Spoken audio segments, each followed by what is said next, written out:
참 어떻게 보면 되게 답답하시는데.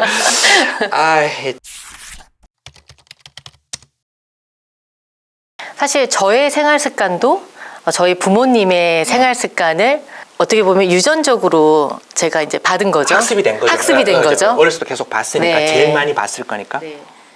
저도 지금 생활 습관이 문제이지만 지금 아이들의 생활 습관이 제일 문제인 것 같아요. 그 아이들의 생활 습관을 어렸을 때부터 좋은 생활 습관으로 만들어주기 위해서는 우리 어른들이 좀 노력이 필요하지 않을까 싶은데요. 그냥 노력이 아니고요. 아주 분명한 우선순위를 두고 확실하게 노력하다. 이런 식의 아주 강한 표현을 써야 될 거라고 생각해요. 그리고 좀 미안한 표현인데 부모님들이 이제 자녀들을 먹는 것과 관련해서도 제대로 먹이고 있을까? 아니면 우리가 지금 하고 있는 토론의 방향에서 보면 건강하게 먹이고 있을까? 그리고 이 아이의 생활 습관이 향후 더 건강하게 살아가는데 유익한 방향으로 하고 있을까? 전 되게 아니라고 생각하거든요. 네. 그래서 옛 어르신들의 지혜 이런 것들을 배워와야 되고 또 심지어는 지금 내가 제대로 건강하게 살아가고 건강하게 먹고 있는지를 점검해 봐야 되고 그렇게 해서 지혜를 배우고 점검해서 아닌 거는 바꾸고 하는 노력들이 돼야 되는 정말 참 어떻게 보면 되게 답답하시는데. 제가 이제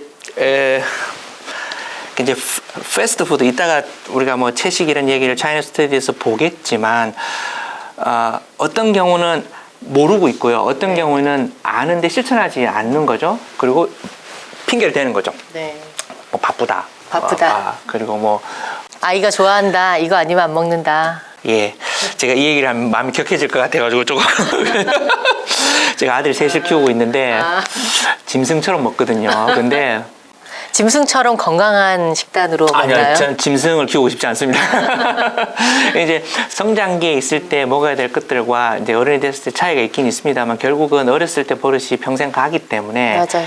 그 아이들에게 가르쳐야 되고 어떤 때는 되게 지혜롭게 사랑을 담아서 내가 너를 혼내는 게 아니야. 근데 이게 너한테 유익한 거야. 입에 맞지 않고 네가 싫어하는 거랑 상관없이 이게 유익한 거기 때문에 너가 연습을 해야 되는 거야. 이렇게 이제 끈질기게 포기하지 말고 하는 부분들이 필요한 것 같습니다. 사실 환우들은 암을 진단받고 치료 이후에 사실 식습관을 많이 바꿔요. 그런데 문제는 한 가정에서 환우의 밥상과 아이의 밥상과 남편의 밥상이 같지 않다는 거죠. 그 부분에 대해서 굉장히 고민하는 환우들이 좀 많더라고요. 그렇죠. 이제 왜 이제 바꿨을까 하는 이제 약간 후회감들도 있을 수 있을 것 같고. 환우들은 절실히 느끼는 거죠. 그렇죠. 이게 나만 이렇게 해서는 안 되는데 하는 약간 우려 같은 마음도 있을 것 같고요. 또는 야 이걸 이렇게 내가 먹는 거를 다른 가족들에게 줬을 때 이거를 잘 받아들일까 할 수 있을까 그리고 이제 조금 더 슬픈 장면은 실제 이렇게 해서 정말 사랑을 담아서 권유했는데 저 반응이 되게 부정적으로 오는 네, 거죠. 그래서 맞아요. 특히 채식 이제 식물성 어떤 영양소들을 풍성히 먹는 게 너무너무 중요한데 이제 아이들은 고기가 없다. 네. 그러면서 이제 밥 숟가락 놓고 막 일어서고 이러면 너무 순진한 얘기처럼 들릴 수 있을지 모르겠지만 결국은 이제 부모가 옳다는 것을 보여주고 계속 그것들을 행동으로 실천하는 것. 그게 제일 큰 가르침인 것 같아요. 가르침인 것 같고. 이 염증은 우리 몸에서 발생했다가 사라지지만 체내에 남아있는 잠재된 염증이 또 있잖아요. 그런 염증들은 면역력이 약한 사람에게는 만병의 씨앗이 될 수 있다고 합니다. 작은 염증 인자는 혈관에 머물다가 혈액과 함께 몸을 돌아다니며 몸의 약한 부위에 달라붙어서 질병, 심지어 암까지 유발할 수 있다고 합니다.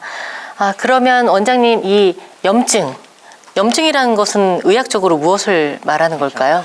한문으로 이제 불꽃염에다가 병증 이렇게 되어 있는데 일상에서 되게 많이 들을 수 있어요. 앞에 그 염자는 뭐 감기를 다르게 얘기하면 후두염, 부비동염, 폐렴, 또 췌장염 여성분들이 굉장히 흔히 생기는 방광염, 그게 다 이제 염이거든요. 근데 한문을 보시면 이게 불이 두 개 겹쳐 있어요. 그러니까 불화를 아래 두 개 쓰면 저게 염자가 되거든요. 그게 이제 불이 나 있다는 뜻이죠.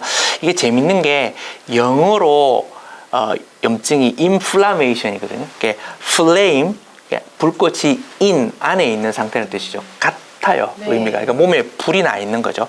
그래서 그 염증을 이제 의학적으로 우리가 해부 병리 시간에 이제 처음 배우는 건데 이제 의과대학 시험 문제 염증에 대해서 기술하라 이렇게 얘기하는데 그 염증이 뭐냐면 열이 나고 그다음에 빨갛게 되고 부어오르고 아프고 그 상태를 이제 염증 상태예요. 그렇게 돼서 결과적으로 자기가 해야 되는 기능을 소실하는 거라고 보면 돼요. 예를 들어 우리가 이제 손등을 크게 이렇게 부딪히거나 타박을 받았다거나 했을 때라고 생각해 보면 이게 이제 빨갛게 되고 부어오르고 열나고 아프고 이렇게 이제 이해할 수 있죠. 이제 그런 염증들을 가지고 이제 염증을 이해하면 되는데 이게 어떤 문제를 일으키냐면 저 염증들이 몸 안에서 일어나고 있는 거의 대부분의 어떤 후천성 질환들의 원인이에요. 좀 더 정확하게 얘기하면 원인이라기보다는 그 염증이라고 하는 과정을 통해서 병이 진행이 된다고 보시면 돼요. 네. 예를 들어서 심장에서 혈관이 이렇게 갑자기 막혀서 급성 심근경색 같은 것들은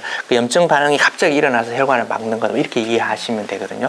암도 염증 반응을 통해서 면역계랑 어떻게 이렇게 하면서 병이 진행되고 그래서 거의 대부분의 어떤 후천적인 질환들이 심장질환, 뭐 알츠하이머, 또 암, 당뇨병, 천식, 비염, 다발성 경화증 이런 숱하게 많은 질환들이 그 염증의 과정을 통해서 이제 병이 진행이 되는 거고 이제 하지만 정말 우리한테 있어서 어떻게 보면은 반가운 소식은 뭐냐면 그런 염증에서 생기는 그런 만성 질환들의 거의 한 60%까지도 건강하게 먹는 걸로 예방을 할 수 있다는 거죠. 그러니까 무슨 뜻이냐면 염증이라고 하는 것이 막 진행이 돼서 병으로 간다고 했을 때 이 사람이 건강하게 먹으면 그 염증으로 가는 과정들이 예방이 되고 막아져서 병이 진행이 안 된다는 거죠. 반대로 염증을 막 일으키는 어떤 음식을 먹게 되면 이제 가속도가 더 붙어서 병이 더 많이 진행이 되고 치료가 더 안 되고 이런 일들이 일어날 수 있다는 거죠.